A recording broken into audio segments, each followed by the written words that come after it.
Welcome to TradeTheMBI.com. This is John's reports for the 9th of September. And an interesting move. The data just has eliminated Monday's data without even providing a space for it, which is very strange because we had it the other day and now it's disappeared. So go figure. That's strange because even in futures, we know that we still had trading take place on that day. So that you can just eliminate the data is interesting, but clearly they have. It doesn't change the fact that we've had the DOC spread here from the original signal. We were excessively elevated when we saw it at this particular point. So it's just a matter of waiting for some type of correction. Now we've reached the 50% only because the 50% has risen, and we filled our positive extremes that took place from right back over here, giving us a clear defining line. And so that we're starting to see some buyback into it. Not a shock. It'll be interesting to see if this holds in the extreme dip below the red line. That would be problematic were we not for full reset. But you're going to have to see a turnaround of both green and red here, at least a stabilization of it before we'll be able to determine that we're going to get a significant bounce right back to the highs, which is what we would expect given this kind of scenario. The step down, 50% retracement, funds will want to jump into that one, and you drive right back to the highs. That's the typical scenario. With that, though, I would expect to have, at least within the next day or so, the extreme histogram dramatically move up into the green category as a turnaround move. That would be the equivalent of a delta V reversal construct where you dip down below and then you have your reversal day that then closes up to the high or peak of it, and even higher.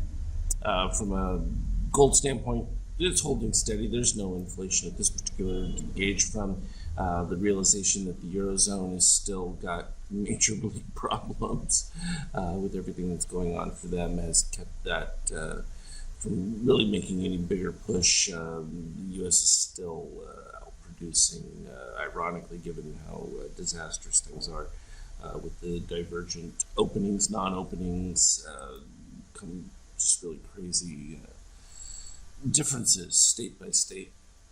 And from an oil standpoint, of course, this collapse in oil, it can be problematic, at least from a deflationary standpoint. It's really a reflection of this willingness to remote work and just not the ability of people to travel freely and do their own thing. Plain and simple. From an intraday standpoint, if we go back to the beginning of the day, we started off with quite a bit of weakness, and what you're seeing here from these dotted lines are when we get into a cascading decline setup, we've been looking for areas where we know we're going to get the turnaround and utilization of the long short algo with we've talked about it too here with the DOC spread and the failed steel reset. You can still get some bounces with the failed steel reset, particularly when you move back above the 13.5 range and then dip below. But I want something that was a little bit more consistent from that standpoint, so that it'll be able to stay with the trend. This is a program that many of you probably aren't using. Is the Power Mode 2 cross. It was to establish when Power Mode 2 would cross at the same time we would get the orange dip crossovers.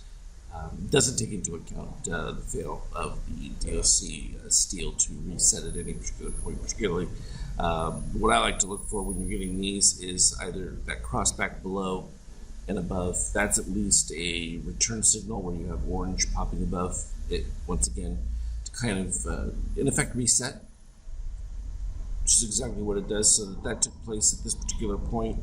We slid down, and then that produced the Power Mode 2 buy configuration, which was then augmented with the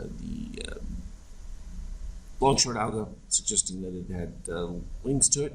Interesting enough, though, you do get these rises that come back up and then pretty much come right back to the original spot. It's just worth noting. And again, key that I'm looking for is how close to the original power mode signal before we get a confirmation from the long short algo configuration to justify those long setups after a decline. And it's pretty decent as far as where it captures it.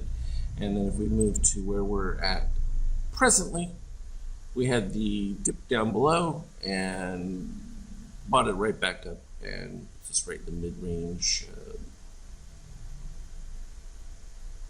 Fairly comfortable. Interestingly enough, though, with this big ABC move, not really overbought from a positive extreme standpoint. We didn't get a positive extreme until right about here. It filled it immediately, so there's no real impetus on there. We've been staying above the red line on the extreme histogram, suggesting that this can continue without much effort. So there's really no panic course at this particular stage. Kind of filled everything in all at once, and in a way retested the lows from earlier. And in the post market, they're making a new low, which just clears everything out. And if there's nothing there size-wise, that leads to that uptick. It'll be interesting. What we'll be looking for will be intraday trying to retest this low and seeing if there was any real attraction to it, or if this was literally just about liquidating. And as soon as we get to the 50% line, of course, the funds are like, yep, time to buy, and they're getting in early. And that can have a driving force effect, particularly those caught significantly short or with puts. It will certainly flip everything on them pretty quickly. It just destroys that volatility. As always, though, I will put up anything relevant on the Skype chat. Trade well. Talk to you later.